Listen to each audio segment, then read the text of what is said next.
And as rightly said, South Africa will be our first point of call, our destination. Well, South African President Cyril Ramaphosa set the agenda for the year last night, delivering his annual State of the Nation address. It was his sixth State of the Nation address since he became president in 2018.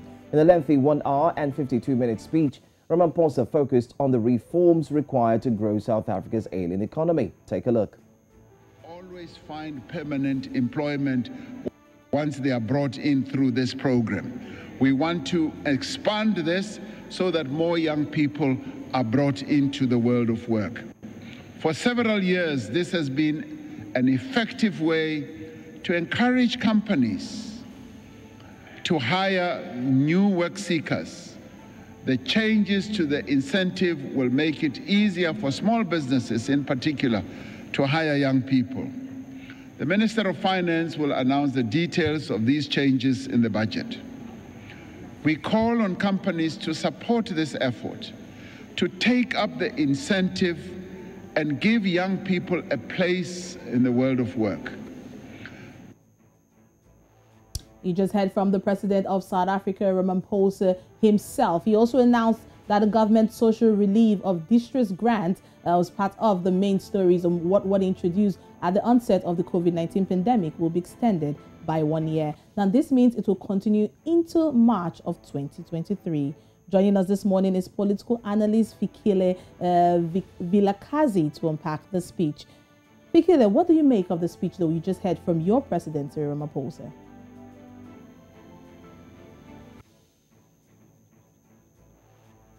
Fikile, can you hear us? If you can, you might need to unmute your microphone for us to hear you properly. We just heard. Sincere apologies. Can you hear me now? Yes, we can. What do you think of the president's address to the nation just yesterday? Oluchi and Joe and listeners, South Africa remains troubled. A number of us in the country are not really hearing the things that we've heard from the State of the Nation address for the first time. Some of the things that the president spoke about are things that he spoke about in 2020, and some of the things are things that he spoke about a couple of years ago as well. So we remain troubled on a larger scale. I mean, I'll tell you why I'm saying that. Because one of the things the president has alluded to is the fact that the country is in a state of battle. Right? In his words, he says we are indeed in a battle for the soul of the nation. And that, to me, is an acknowledgement that as a nation, we are caught up in this state of battle. Battle for jobs, battle for food, battle for governance, battle for freeing ourselves from corruption. And the list is endless. So the president himself has acknowledged the fact that the country is in a state of devastation. And I think then one would think whether South Africa is not failing as a state. South Africa already has weakened over a period of years. The president even indicated to the fact that our economy has not been growing for a very, very long time, which means that our economy has not been creating jobs and livelihoods for citizens in South Africa. So we are on a very, very large scale, completely troubled by what the president has presented. Is not really new. What we're looking forward to is a clear implementation plan to say all these things that Cabinet has been saying for the last couple of years are now going to be made real for South Africans. There was no plan presented, and I think that is something that worries us. On a positive note, of course, one of the things that I could say came out very well is the fact that the president has indicated that South Africa would like to industrialize cannabis for the creation of jobs.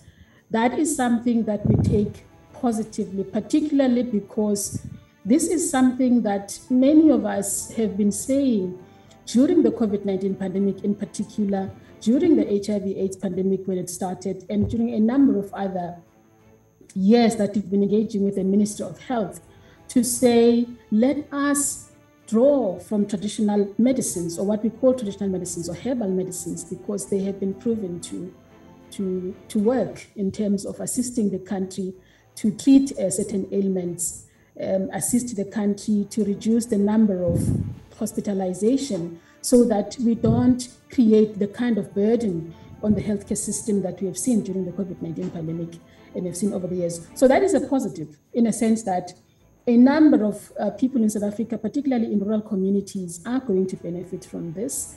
We have provinces like KwaZulu-Natal, for example, provinces like the Eastern Cape, who are already growing cannabis.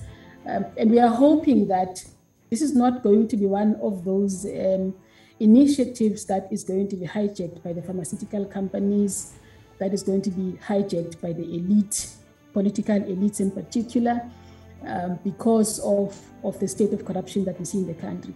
We are rather hoping that at the implementation level, government will come up with a plan that involves growers within local communities so that cannabis then can create this number of jobs that the president is talking about in a manner that benefits citizens in the country. All right.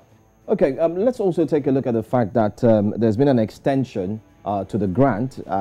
This has been something that a lot of South Africans are looking forward to. Don't forget, after the COVID-19 pandemic, the effect it had on the citizens. And the president coming out to say there's an extension. How do South Africans feel about this particular statement made by Cyril Ramaphosa? Oh, we're excited, absolutely excited. I mean, I think we can do more. You would recall, Joe, that South Africa, because you're South African yourself, right? You would recall that we have been calling for a universal basic income grant for a number of years since the early 2000s.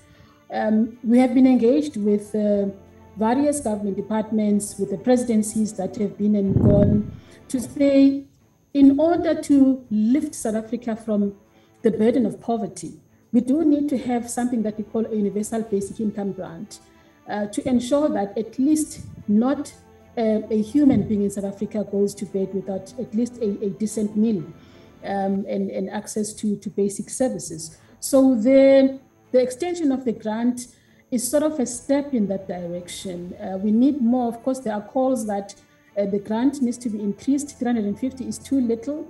Communities are saying we are happy with the 350, but we need government to increase it to a decent amount so that we are able to survive away from the poverty line. I can tell you a number of people have been lifted at least from the burden of destitution and hunger and starvation since the inception of this distress grant. So that is one positive as well, to say the system is looking at extending it for a year. We want it to be for a lifetime. We want it to even be increased beyond 350 so that South Africa is lifted from a state of destitution to a certain level where we are at least reducing levels of starvation. All right, now it has been extended. So far, so good. But you are hoping that it's extended for a lifetime. Let's just see how the South African economy can handle all of that. But thank you so much, analyst Fikile Vilakazi, for coming on the program. Thank you so much for inviting me.